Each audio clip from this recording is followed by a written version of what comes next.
Quest, gente, divulgada hoje, somada ao Datafolha, divulgado dias atrás, conseguiu produzir um efeito que eu julgaria quase inédito na nossa história. Tirar o apetite do Centrão por cargos. É isso mesmo. A avaliação, inclusive, de aliados é que Lula está perdendo o timing para produzir a reforma, ou uma reforma ministerial, alguma reforma ministerial propriamente dita, uma troca de grande monta dentro do governo. Por quê? Porque agora o governo está pressionado pelas pesquisas, pressionado por uma série de elementos ligados ao custo de vida, e para o Centrão está vendo que a oposição ganhar discurso dizendo, olha, está cada vez mais claro que talvez o Lula não seja candidato, ele não vai disputar 2026 se tiver risco de perder, o governo não está bem das pernas, vocês deviam, já que estamos divididos, promover um desembarque. Que partidos são esses? PP, Republicanos, União Brasil. Nesses partidos nunca teve unidade em torno do governo Lula. Há quem apoie e há quem faça oposição. E essa ala que faz oposição começou a dizer, gente, vocês vão ficar aí tomando pau, um governo que não está produzindo resultado nem para o Lula, que está perdendo capital político, um cara que era ali visto como um colosso. Imagina para vocês que vão disputar em 2026, vai ter o resultado? Essas conversas começaram a acontecer aqui muito claramente em Brasília. Não só a boca miúda, está havendo jantares, está havendo discussões. Presidentes de partido estão dizendo, a gente vai deflagrar esse movimento, é um movimento difícil, num momento difícil para o país. Para você ter uma ideia, tem dirigente de partido de oposição dizendo, cara, eu não estou afim de apertar o botão dessa bomba. Mas o fato é, a capacidade de reação do governo está à prova e está sendo minada pelos resultados. Para fechar aqui e jogar direto para a Camila, tem mais informação, a gente vai batendo durante a análise. 45 dias é o que acham que o governo tem para poder mostrar alguma reação. Como? A gente trouxe ontem a informação. A Secom está planejando anúncios semanais de grande monta e botar o Lula na rua. Vai ser suficiente? É considerado um dos maiores especialistas em comportamento, consumo e opinião pública do nosso país. É fundador do Data Favela e da Iodiversidade. Leonardo, a pergunta é simples, não sei se a resposta também é. Tem recuperação a popularidade do Lula? Olha, eu acredito que não. Se esse colapso não revela uma incompatibilidade do presidente Lula com esse novo mundo da comunicação, que é também formado por um novo mundo de preferências das pessoas, né? E aí, se a reflexão foi essa mesmo, muito provavelmente a resposta para a sua pergunta, William, é que o presidente é incompatível com esse novo mundo e aí vai ficar muito difícil, né, que ele consiga recuperar o que ele perdeu. Olha, a gente sempre faz essa aí brincadeira minha tradicional, antiga nesse programa, que a minha prerrogativa é pegar raciocínios sofisticados e transformá-los em manchetes brutais. Então, pegar o teu raciocínio e transformar uma manchete significa a seguinte manchete, Leonardo. Não recupera porque o Lula não serve para o mundo digital.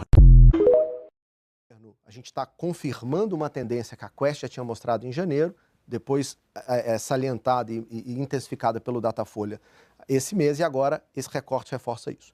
Tem dois elementos principais, Sadi. O primeiro deles, eu vou pedir à produção para colocar o gráfico, é muito impressionante, né? A gente viu o dado oficial da GV mostrando que o Brasil cresceu 3,5% em 2024. Esse é o dado oficial. Mas quando a gente pergunta para os brasileiros desses 8 estados, a economia piorou, ficou igual ou melhorou nos últimos 12 meses. E o quadro é esse que a gente vê agora aqui no telão.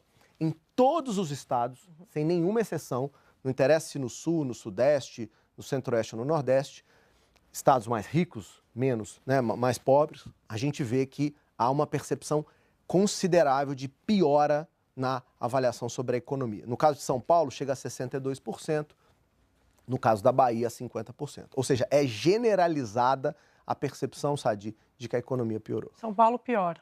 É o pior de todos. 62, seguido pelo Paraná, 61, e Rio, 60. Mas todos os números, não só piorou para todo mundo, como piorou muito para todo mundo, né? Pelos números que você está mostrando aqui, que é muito impressionante. O que revela, na verdade, eu acho que só reforça, Felipe, aquela avaliação que a gente faz aqui o tempo todo, que não importa o governo ficar cuspindo os números, né? Aquilo que a gente fala sempre.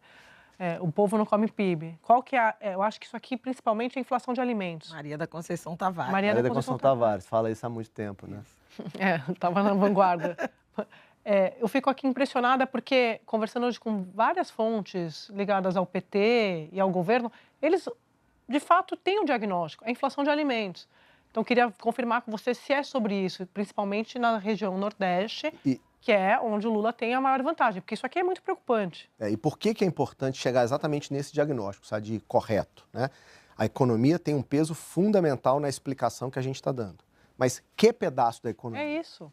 Olha o gráfico em que a gente pergunta para os brasileiros desses 8 estados, e eu repito, em que a inflação de alimentos variou muito nesses estados.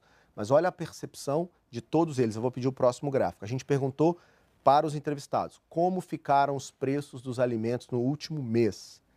Olha o tamanho dessa barra vermelha, independentemente do tamanho do estado, do tipo de economia, da posição, em todos os estados é quase unânime a percepção de que houve uma piora no caso do preço dos alimentos. Ou seja, Sadi, o primeiro elemento não tem nada a ver com comunicação. Isso aqui é uma questão real da percepção das pessoas. Flávia fala essa questão de alimentos há muito tempo, Flávia. Eu me lembro, ano passado a gente conversou sobre Obrigada pelo crédito. Desde 2023 eu falo. Há muito tempo você trata esse assunto, né? Escreve sobre isso, colunas sempre impecáveis sobre isso. E a gente está vendo aqui a documentação do tamanho do estrago que essa percepção faz. É o primeiro elemento que eu queria chamar a atenção. Então, Sadi, não tem como discutir com esses números. Nós não estamos falando de 23%, 28%, 50%. Não está dentro da margem. Não tem margem de erro que dê conta. Isso aqui é quase unanimidade.